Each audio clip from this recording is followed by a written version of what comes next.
You're watching News 24 Live. Welcome to our Monday morning sports wrap from the weekend, the weekend's results and talking points. I'm joined in studio by Sport 24 editor Gary Lamley and chief writer Rob Howing.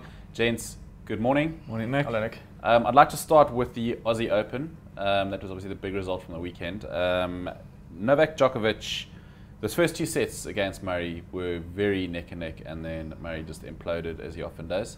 Garen, what did you make of that result? Yeah, it was an interesting final. Obviously, first Grand Slam of the year, Aussie Open, like incredibly well supported, over 700,000 fans. You just think about that for a moment. Turned up for the 2 weeks, so you don't have any weather interruptions. They've got a nice roof over their centre court, and it normally produces really, really good tennis.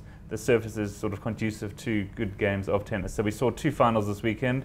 As you said, Djokovic picked up his 8th Grand Slam of his career, beating Andy Murray in the final. Murray's now, I think, reached 4 finals in Australia and hasn't won one. So sorry for him there. But first two sets, 2 tie breaks. First to Djokovic, second to Andy Murray. Into the third set, Djokovic was cramping.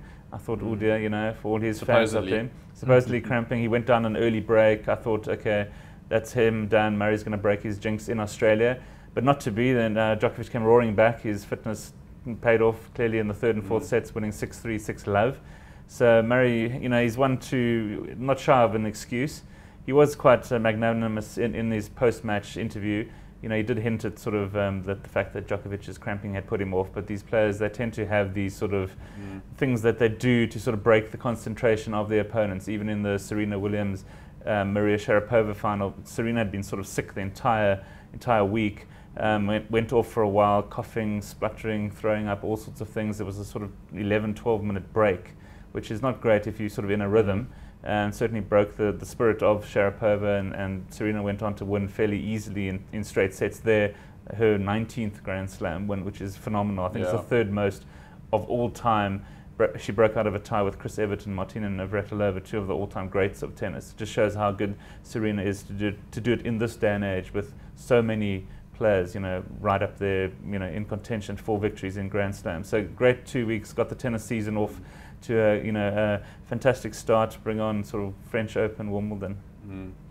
Rob, this is a particularly significant win for Djokovic, he said, because it's his first Grand Slam title as a husband and a father. That does tend to often sort of preoccupy the guys. In terms of the sort of the top brass in tennis at the moment, I guess it's never really been this competitive in a long time. Would you say Federer is kind of out of the picture yet, or? Just about. I think the only way he can still sneak yet another slam is if he gets sort of a lucky draw in a sense. Look, you don't want to diss a guy he's such a champion really, but the last 2 or 3 years have been a lot more grueling for him. He tends to sort of go, if he does go all the way, it sort of tends to be either to the final or to the semis or something, and then he crashes out. Sometimes even when it looks as though the planets are aligning quite nicely for him in terms of the draw at a particular tournament. He went out sort of with a little bit of a whimper, I suppose, in some ways. And I must say that I thought that Murray had it was a pretty major mental implosion. For all the talk, a lot the British press, I noticed after the final, was saying, what an epic game it was, etc. It was epic for the first couple of hours, but what mattered more was the business end. And at the business end, I'm afraid Djokovic pretty much blew Murray aside. I'm afraid Murray just seemed to have one of those sort of situations where he just melts down. Suddenly the self-belief just seems to drain from him. You can sense he's either, when he's up, but when he's down, he's down.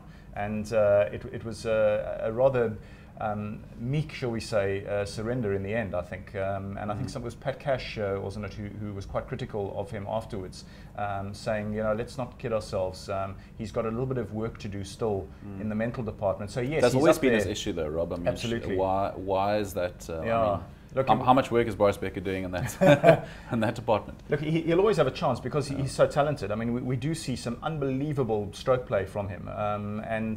Yes, of course, Wimbledon he's going to be in with a shout there. He always also has fitness issues. As much as he can complain about Djokovic and possible hints of gamesmanship in terms of his cramping and his mid-match problems, if you like, Murray's also no stranger to sort of getting niggles and things, and having to get sort of some on-court treatment and so on. So it's all part of the turf, and he couldn't really complain too much. But Djokovic looks like he's a bit of a man of steel at the moment, and certainly I think has his sights set on more major honours in this calendar year.